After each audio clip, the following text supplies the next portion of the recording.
ጠብቆ አሳድጎ ከልጅነቴ አባት የሆነኝ ኡራኤል አባቴ ይለይብኛል፣ ኡራኤል ይለይብኛል።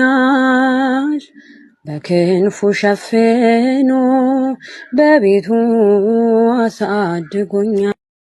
መልአከ ምክሩ ለልዑል ሊቀ መላእክት ቅዱስ ሚካኤል ሆይ ሌሊት በብርሃን ቀን በደመና እስራኤልን ያሻገርክ የባህራንን የሞት ደብዳቤ ወደ ሕይወት የቀየርክ እነዚህን ዓለምን ንቀው ደጅ የወደቁ መነኮሳትን አስባቸው። መናን አውረደ እስራኤልን የመገብካቸው በድርቅና በረሃብ ያሉትን አባቶቼና እናቶቼን ድረስላቸው። ታሪክ መቀየርን ታውቅበታለህና ዛሬም የሙት አንሳ ማር ቅዱስ ሚካኤል አንድነት ገዳም መነኮሳትን ታሪክ ቀይርልን። ሁሉን ጥለው አምላክን ለተከተሉ አንተ ቅደምላቸው። ከፊት ቀድመ የእናቶችን በዓት ስንሰራ ያገዝከን የአባቶችን በዓት እንድንሰራ አንተ ከፊት ቅደምልን።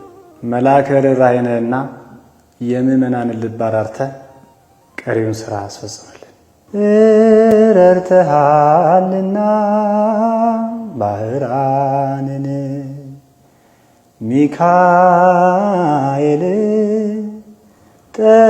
ጠብቀሃልና ቴዎብስታን ሚካኤል አማልደን አስታርቀን ሚካኤል። ዛሬ ብዙ የካህናት ጆሮ አይከፈትም፣ የአባቶቻችን ጆሮ አይከፈትም። ለምን? የዕለት አምልኮት የለም።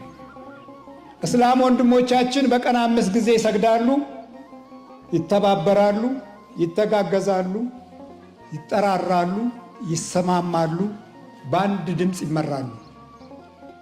አንተ እኮ ምንም እኮ አይገባም ሸርተት እኮ ነው የምትለው። እዚህ አንድ ነገር ይመጣን ትንሸራት አላቀው ነው የምትለው። አላቀውም ምን እኮ ብዙ ጊዜ ያስተናግደናል። ከአባቶችም አላቀውም ከምሁራኖችም አላቀውም፣ ከእናቶችም አላቀውም፣ ከሰባኪዎችም አላቀውም። ስናስተናግድ ነው እኮ ይኖር ነው። አላቀውም ትላለህ። እስላሙ አይልም፣ ስለሚሰግድ ነው። የሰገደ ጆሮ ይከፈታል። እኛም ስግደትን ከለከልን እኮ። እነዚህ ግብጾች እነሱ ይሰግዳሉ፣ እኛን ከስግደት ከአምልኮት አሸሹን። ምቾት ነው የምንፈልገው። እኛ ጎንበስ ማለትን አንፈልግም፣ ዝቅ ማለትን አንፈልግም። ስለዚህ ጆሮአችን አይከፈትም፣ መልካም ነገር አንሰማም። የክፉ ልጆች ውጤት ነን፣ የክፉ ባዕድ አምልኮት ውጤት ነን።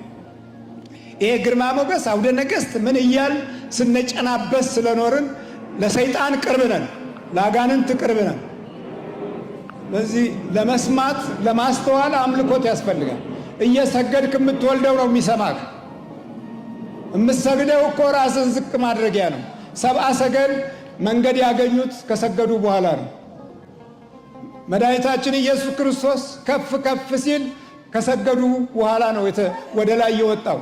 ሰገዱለት እኮ ነው። ከትንሣኤ በኋላ ሰገዱለት፣ በቤተልሔም ሰገዱለት፣ በደብረ ታቦር ሰገዱለት። ጆሮአቸው ተከፈተ፣ እስከ ቀራያኖ ድረስ በረቱ፣ ጎበዙ። አንተ እዚሁ ነው የምትከዳደው፣ እዚሁ ታማለህ። የምታማው ይወለዳል፣ የምትናገረው ይወለዳል። ስለዚህ ዘመናችን ጊዜያችን ወደ ትልቁ አጣብቄ ሲመጣ እኔ አልገረመኝም።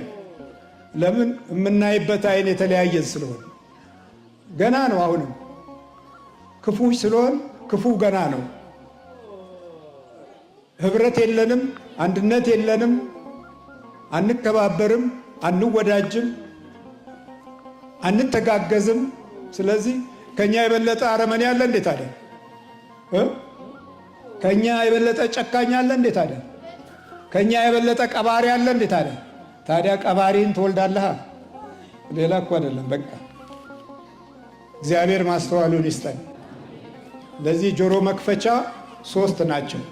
አንደኛው ጸሎት፣ ሁለተኛው የዕለት አምልኮት የሚባለው ስግደት ነው። ሶስተኛው ቅዱስ ቁርባን ነው። እነዚህ አስማቶች ናቸው። ምን አደከመ? የኔ አስማት ይሄ ነው። አይገርማችሁ? ታላላቅ አባቶች የተባሉትም ልክ እንደ አንድ ትልቅ አስማተኛ የሚፈሩት እነዚህን 3 አስማቶች ናቸው። ሶስቱ አስማቶች መጸለይ፣ መስገድ፣ ቅዱስ ቁርባን መውሰድ። እነዚህ አስማት ናቸው። በቃ ምን አደከም። ለዚህ ትውልድ ትልቅ አስማት ናቸው። እነዚህ ጥንቆላ ናቸው። ትልቅ ጥንቆላ ናቸው። ከዚህ ውጪ ሆነው ሌላ የሚያወሩት እንዴት አረማዊነት በባህሪያቸው ውስጥ እንደነገሰ ለማወቅ አሁን አትቸገሩ። የእናንተ መዳን በክፉ መንፈስ ተይዘን መወለዳችንን ያልገባቸው ለመረዳትም የማይፈልጉ በምን አይነት አረመኔ ልብ ቦታውን ይዘውት እንደሆነ ለማስተዋል አሁን አያስቸግረንም። እግዚአብሔር ምሕረቱን ያብዛልን። ስለዚህ የዛሬው ወንጌል ሊመጡ አልወደዱም ነው። ወደ ክርስቶስ መተን ስጋው ደሙን ተቀብለን የሰርጉን ጥሪ አዳራሹን ሞልተን የመንግስቱ ልጆች እንደሆነ እግዚአብሔር አምላካችን ያምጣን። አሜን።